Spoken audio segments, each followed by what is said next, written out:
Zöhrabb Mnatsakanyan. It's this name, which I'm really trying to spell correctly again and again. So Armenia, I think, is the recent case or a proof for attractiveness of some values and democratic principles of rule of law, which citizens in Eastern Partnership countries really want to enjoy also. So, what are the milestones in our relations? Is it already CEPA? Is this what is sufficient? What's going to happen in between Armenia and us in the future? Welcome, Federica.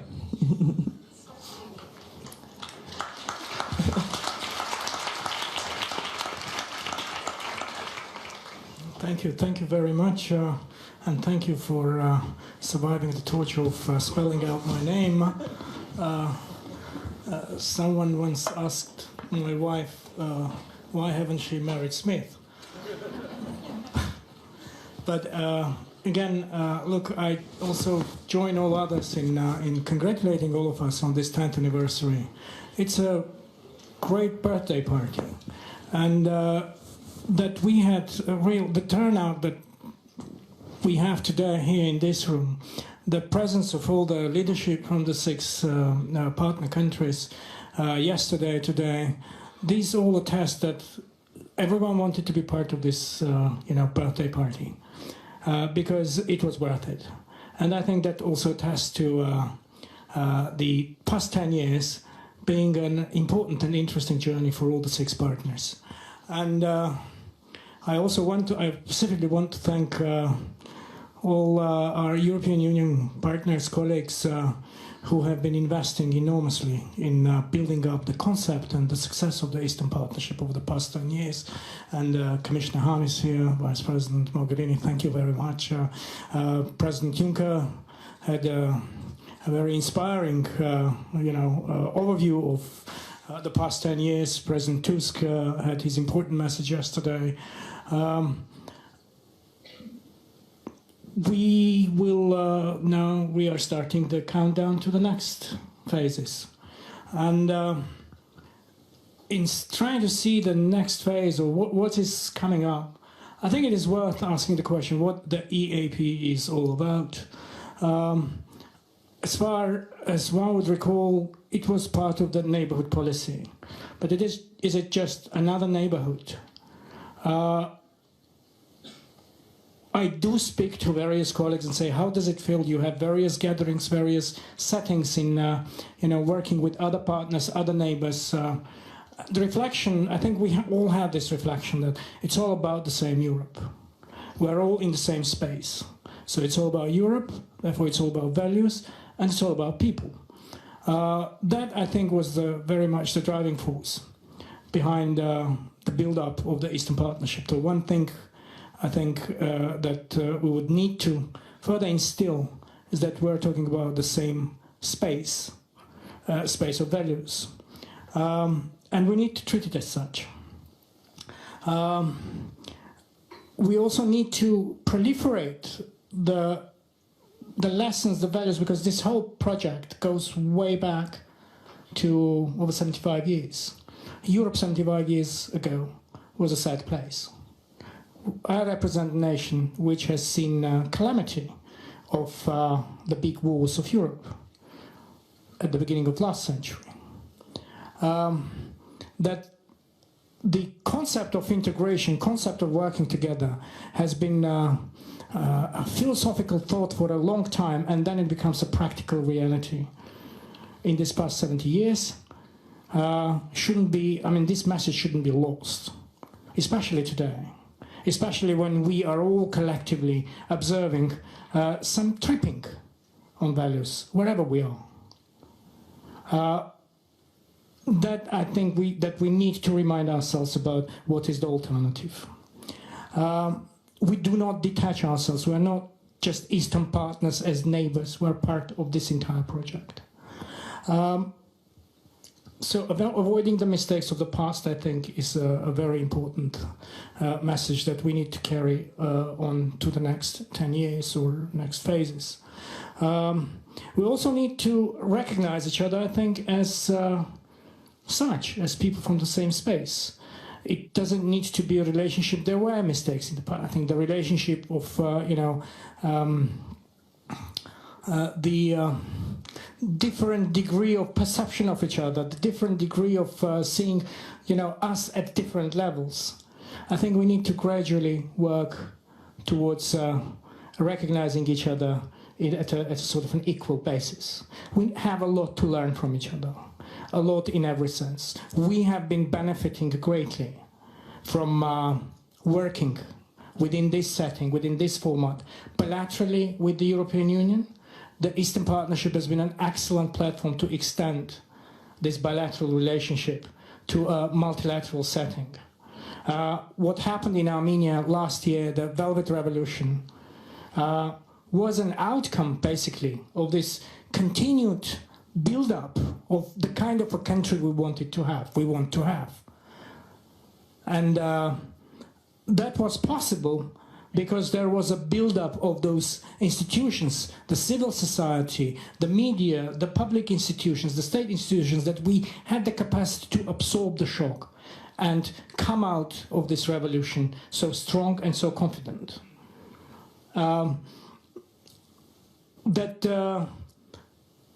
This is all about the values we cannot put aside.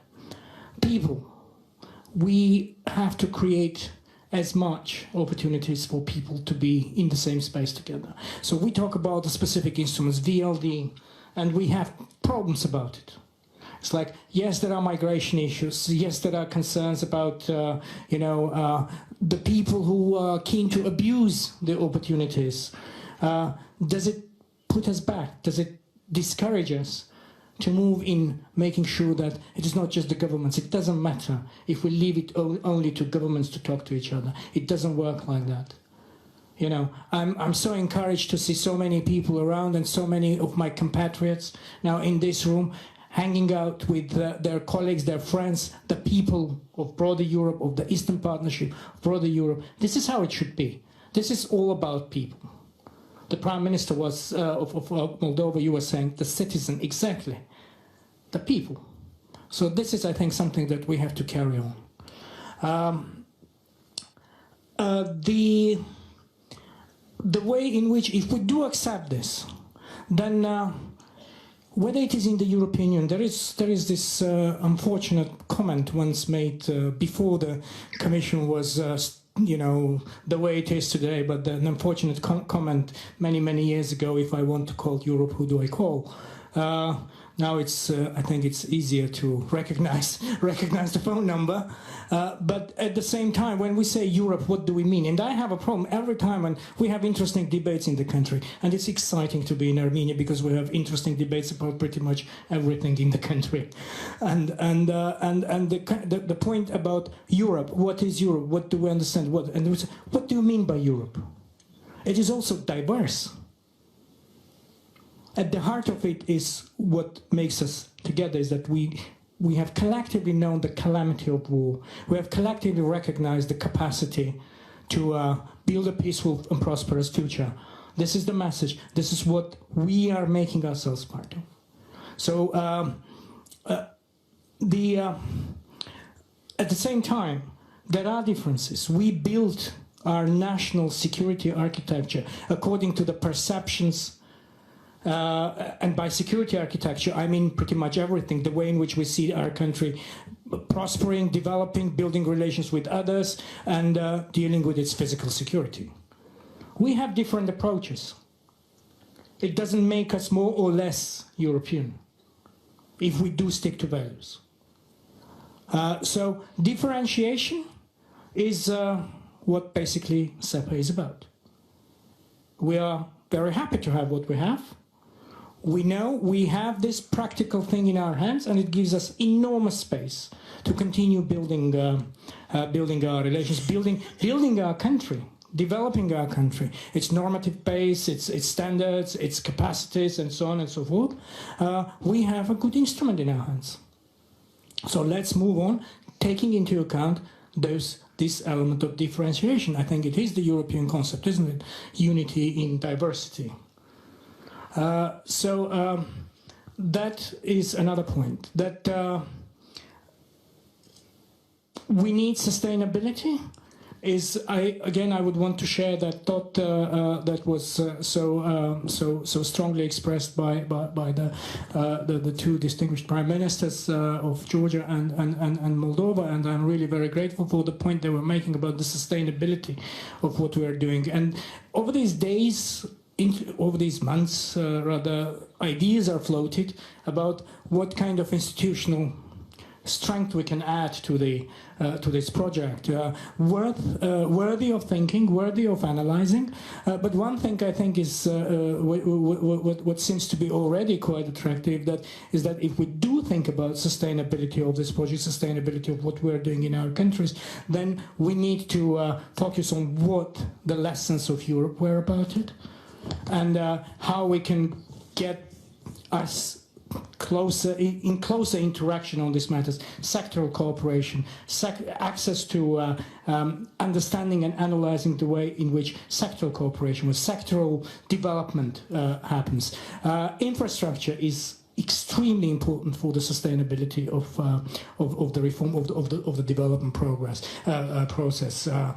We are a country which has been investing and has full confidence. In fact, I do have full confidence in what is happening in Armenia about innovation in every sense. And it is not just information technologies and so on. It's pretty much everything. And what we are developing, the kind of experience we are developing in a country, and it is not just the government, it's the people who are doing that. We have been giving a good example that our partners in Europe want to learn from us, and that's a fantastic example that we can work together. And finally, it's all about, of course, peace. That is the project of Europe that was built in. Working together within the Eastern Partnership is another important challenge that we have to develop. We have unresolved conflicts. Working together, cooperating, regional cooperation, learning from each other, learning to work with each other is also a step towards peace. There was a point made about democratic Armenia, if it will be willing to represent, to demonstrate a political will. Well, in fact, it works both ways. We also hope that the political will will be such that we will be moving forward, because it cannot be. There is no such negotiation in which I get what I want and what you want is negotiable. That doesn't work like that. So political will works both ways, and the environment within which we are expressing this political will is very important. And Eastern Partnership is a good way of creating such platforms in which people can get closer to each other, to reduce that sense of hatred, sense of misunderstanding and so on, and see the benefits of peace in a better way. So there is a good potential for the Eastern Partnership in that. Thank you.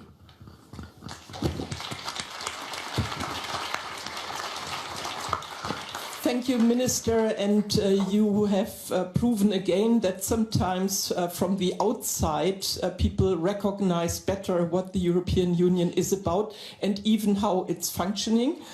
So I would agree that meanwhile, after the last commission with Federica Mogherini as Vice President and High Rep, and with Mr. Juncker as the Commission's President, and with Donald Tusk in the Council, the numbers are better known in the world, and we have the pleasure to be able now to listen to the introductory remark, which are never coming too late to even influence the continuation of this panel. Thank you, Federica. Thank you very much. And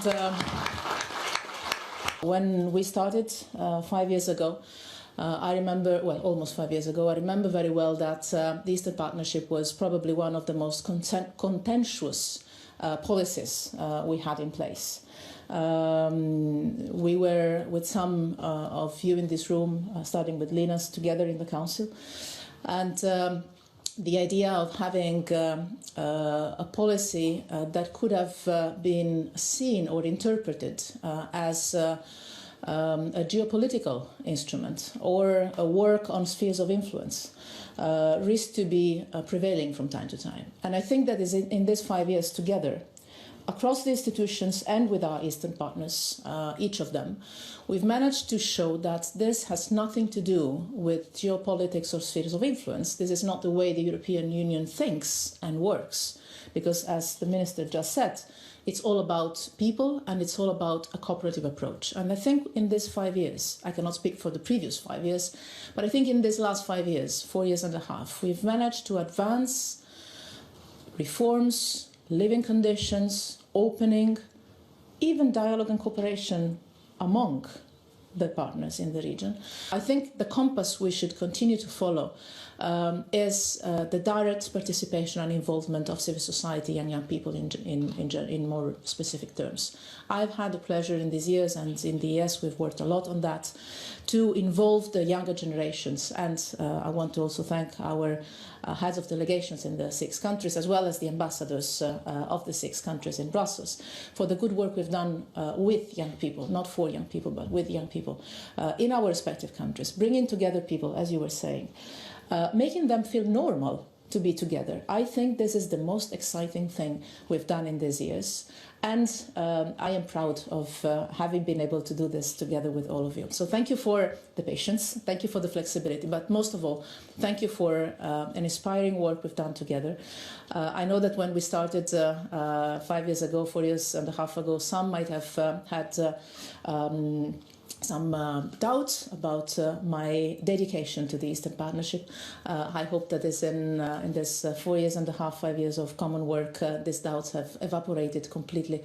I had never had any doubt about my passion and my willingness and my dedication to working so closely together with each of you. And I can only wish that the next 10 years can be as successful as this last at least 5 years, also in delivering to our people. So thank you for a wonderful experience we've done together.